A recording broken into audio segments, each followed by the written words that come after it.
Hey everybody! Welcome back to Kiki's Closet. I am so excited for today's episode because we are having a little reunion. As you can probably see in my closet, there's an In the Heights poster, and 7 years ago I was hired for my first ever professional out-of-town show. Summer 2013, baby, in Pittsburgh, where I met these three incredible artists. Since then, their careers have taken off, honey, and I am so lucky to have them here with me today. So let's go, because I know we have some stories to tell, honey.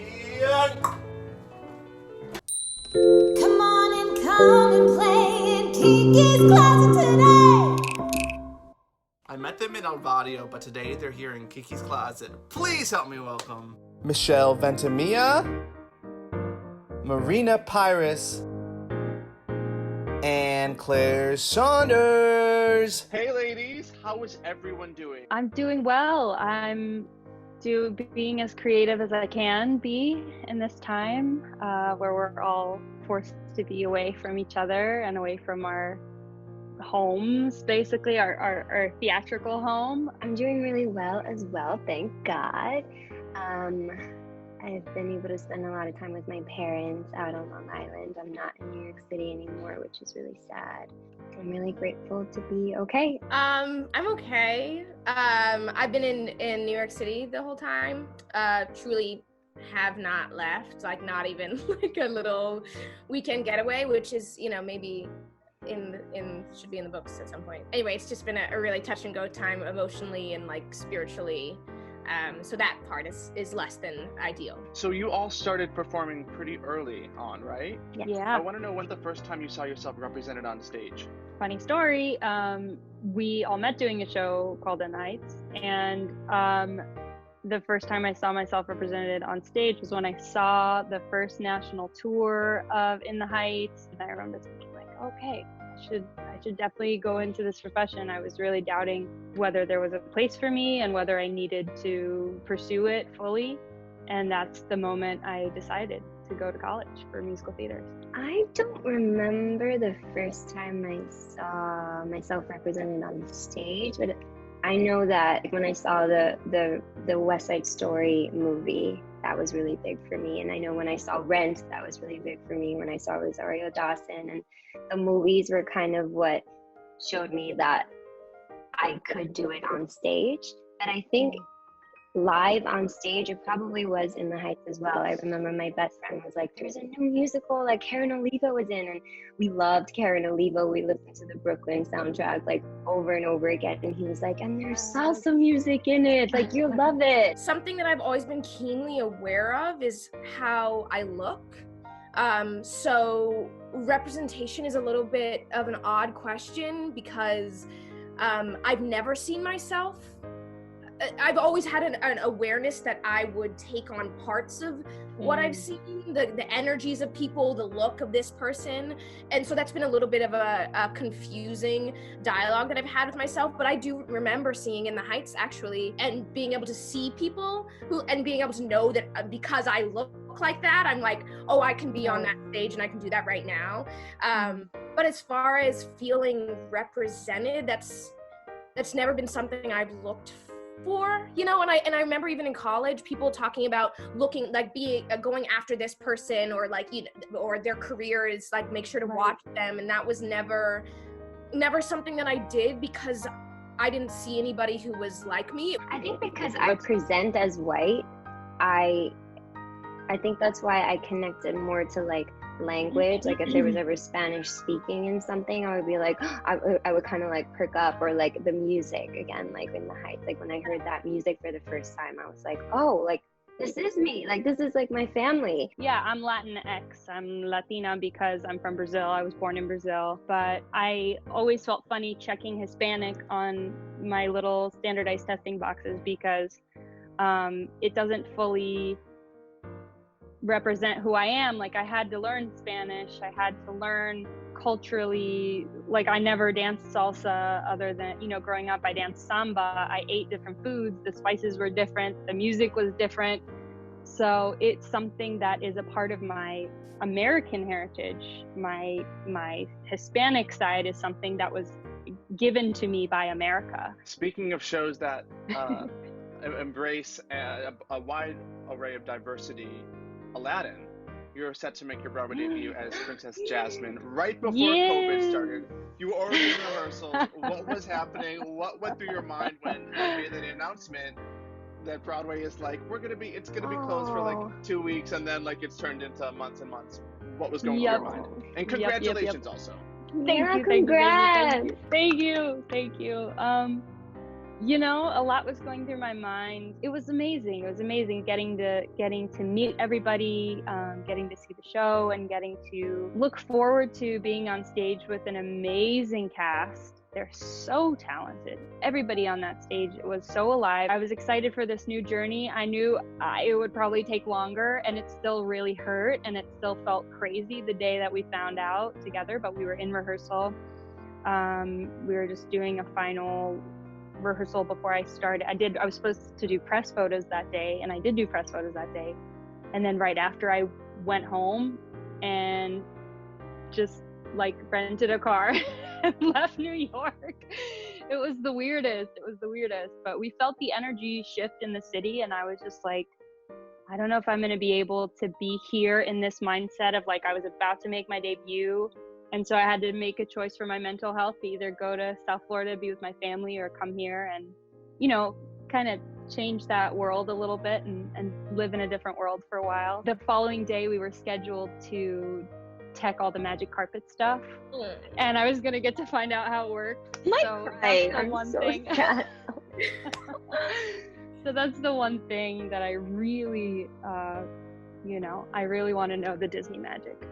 And I will. Claire, after graduation, you moved to New York, and you're part of a very musical family. Were they so excited to have you? We all actually moved to New York within the same 4 months, and for 2 months, we all 4 lived in an apartment together. Which was, I didn't know that. Yeah, Alana and I shared a room, and my brother. I remember that. Yeah, I could have only done that for 2 months. And you still collaborate with each other all the time, doing concerts and writing music. Yeah, we're kind of figuring out how to collaborate in quarantine. It's really not lost on me how lucky that is, and really how grateful I am, especially in this moment, with this resurgence of this civil rights movement. It is really amazing to have my siblings next to me in that, because we just have a very specific experience with this conversation, and most places I have difficulties feeling like myself and feeling like I can be all of me and have the nuance that it is to exist as a human, but a human that looks like me, and to have my siblings have walked next to me, not only in the world, but in the industry. I believe that this conversation has so much nuance, and we're just learning about humanity right now in a very specific way. And it's weird to look at your friends in this light that maybe I haven't allowed myself to look at them in, basically judge them in a way that I've allowed them to pass in certain ways, that where we stand up and how we stand up, and that there's been people for so long, even the people that deem themselves empaths or deem themselves allies, they just don't see things because of privilege, right? And anyway, it's really interesting how all those things were actually putting them out and being like, do you see them? With quarantine, because we have the time to really not only have these conversations with each other, but have these conversations with ourselves as well. And it's really a wonderful time to grow, because we don't have the auditioning and the hustle and bustle of this business to distract us, really. Yeah, and I feel very thankful actually that we don't have the world to go back to right now. It's so tragic, and I miss theater. I miss, my soul misses theater. But we have things to fix before we get the privilege of doing that again. And it wasn't working before. No. So we've got to change it. I think I have a very particular experience again because I am Latin, and there is a certain amount of privilege even now in this industry. Like I feel like when we graduated from college, we kind of graduated at a time where the industry was just starting to really mobilize in the diversity fulfillment department, and there was actual, in SAG, I think there were actual diversity quotas that have to go into productions now. It's not where it needs to be, but that was the movement that was happening around the time that we graduated. So in a lot of ways, I benefited from fulfilling that diversity quota, but also presenting as a white person. And I had a bit of an identity crisis of like, did I get this job because I actually earned it, because I'm actually the vessel that should be playing this, or am I just fulfilling a quota? I think now in my career, I have the luxury of like, and the time and the space and the position to be able to be really investigate why these stories are being told and like what part I can play in them, and if I'm actually the vessel to be playing and inhabiting whatever set role. I just wanted to like piggyback on your vessel comments. I think is where particularly theater or storytellers rather, I hope that we're heading to, right? That the vessels and who tells the stories, I think, are important, and the bodies. You know, that's what my siblings and I have kind of been using. What do our bodies say, right? You know, and while I am Black, to put me in a role that the body of someone who has a darker complexion would do that role a disservice, right? Because it's whitewashing that role, you know. So it's like very specific about how our bodies tell stories and separate of our identity. I'm most grateful for the fact that we are all fun employed right now, and there is no pressure to satisfy anyone that is giving us a job. I'm grateful that these institutions that set a standard are being challenged. I'm grateful that this passive way of being is being challenged, because that's the only way things are ever going to change. And it's very hard to challenge those things when your livelihood is at stake. People are speaking out now because they have nothing to lose. So, and that's why we're seeing certain, people in the theater community, which for some reason has always gotten a pass, but now people are being called out because there are no jobs, there are no auditions, that are people that you have to impress. Michelle, I want to talk to you about your most recent TV show, The Baker and the Beauty, which was a beautifully diverse ensemble of actors telling a story. What was it like being a part of that company? It was everything that I was praying for. I wanted to be a part of a show that I felt I was the right vessel for. It was just everything. It was so cool to be in like a completely 100% Latin cast and from all over, right? Like our lead was Dominican, and I mean, it was a Cuban story, but as far as like colors on the screen, like the guy that played the manager was Argentinian. So like we were constantly speaking Spanish. We shot in Puerto Rico. We had an entirely Puerto Rican crew. It was just the most beautiful experience. It was so special, and it really set a precedent for me, because now I've had a taste of like what the work I can be doing can be. I think it's the first time I've ever been proud of my work, and I never quite understood why, like when I would like, especially on TV, like I would like watch myself and be like, why do I feel nauseous right now? Like I just didn't like my work, and everybody's critical of themselves. But for some reason, this was different, and I just felt like I was more comfortable on set. I was more comfortable on screen. I just felt like I could like show like all of my colors in it, and stand proudly. And I loved the character that I played, and she was so kooky and crazy and like unhinged at times. But she was, I think I had the challenge, and I think the obligation to really show like a full spectrum of color. I wanted her to have like technicolor and not just fit an archetype or a stereotype. So I was really fortunate to be able to do that. The talent on screen was so colorful, and I was wondering if it matched off screen. Often, sometimes there's productions of In the Heights and the entire creative team is white, and even though they might be fantastic, it's different when the people helping you tell the story understand your struggle as well.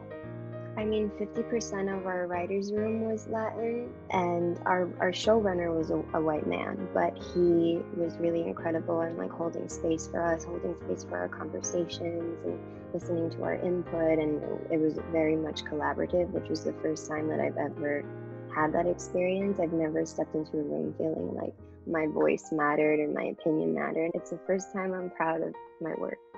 So I think that says something, because I'm always like debilitatingly critical of myself and what I'm doing, And for the first time ever, I feel like, yeah, that's me. That's what I'm capable of. I think these are the steps that we need to take in this business, having stories about us written by people like us. One of the things that hasn't been circulating, which I think is interesting, there's this picture of the main casting offices side by side. And I've seen that. they are all white. And I don't mean mostly white. I mean, they're literally all white. And I think that in the executives, that there are people like, we're as the performers, as the faces of whatever it is we're doing, that's what people get concerned about, what it looks like. But I think that we do from the in the same way of society, like the least of us, right? The great, like, we need us at the top also, right? Because it's white people can learn and they can read and they can like learn about the fragility and all of those things, but it is different than having another person with another life experience in the room next to them. For younger artists that are out there that don't necessarily know how to identify in this business, what advice do you have for them? I would say get curious about where you came from. That's something that I've just been thinking about a lot. I mean, I always generally knew where I came from, and I knew my parents' general immigration story. But I think the more you investigate who you are and where you came from and who came before you and who fought the battles for you to be here today, the more fleshed out you will be as a human and the better your work will be. You know, like, I only started really getting work that I was proud of when I like just stood in my own shoes and said, no, like, I'm not a brown presenting Latin person, and I'm not a white person. My family came from Latin America. So but when I was able to stand proudly in those facts was when my work just started getting better, because I wasn't pretending to be anyone that I wasn't. And the beautiful thing about our industry and just storytelling in general is that it's just that, it's storytelling. And that's the only way we're going to tell history accurately, is if we tell our own stories. So that means not being afraid to tell your story, even if it sounds or seems mundane or already told. Like, you're exquisite and unique just the way you are, right? And there will always be room for it. This industry is not going anywhere. As much as I've been in mourning about theater, I'm like true mourning when you were talking about Aladdin, Marina, I was like, I just get so sad to think that we're not going to be in a space like that together for a long time. But now is the time to investigate what stories you want to tell and what kind of stories you want to invest in. Invest with your money, invest with your time, invest with your vessel. Yeah, that's good advice to me right this second. I think that you're right, Michelle, that knowing, especially in this craft of putting on stories, right, that I've frequently in my life gotten caught into what people want from the story, and I've never found myself important in that part of it, you know. And as you talked about that, Michelle, I realized that the last play I did was Schoolgirls, the African Mean Girls play, and it was wild because that's the first time that I've been cast as me. Like, I didn't have to like do anything. I just like truly had to be me and say the words, and I was doing it. And I think that you're right, that when you can be clear about who you are and where you come from, that your ability to tell a story from that place is that much more rich. Absolutely. Then it's not a matter of faking it. You are it. I'm listening to an audiobook recently called Tell Me Who You Are. That's what I was looking up.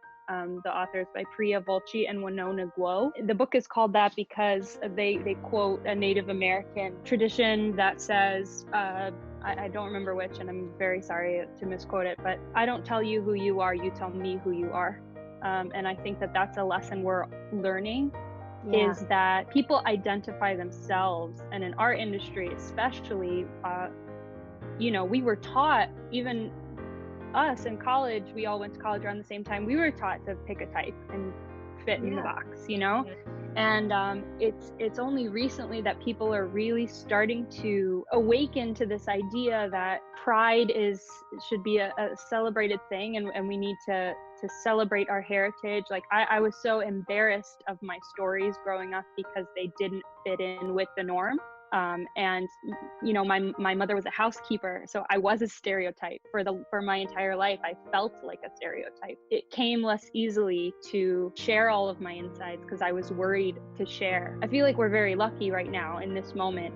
Truth is the only way to go forward. You know, we have to be honest with ourselves about our identities. We have to be honest with ourselves about the kind of stories we can tell, because that's how we will be most helpful to the industry, to the community. Go find what makes you you. And and be proud of it. I just want to add that I love you. Thank you for having us on, and thank you for just allowing this beautiful little reunion to happen. And it was like, you know, I can't wait to like get coffee. Well, thank you so much, ladies, for joining me in my closet and sharing your stories. I so appreciate your voices, and I can't wait to see you real soon. Thanks for joining us. Thank you. Bye. Come on and come and play in Kiki's closet today.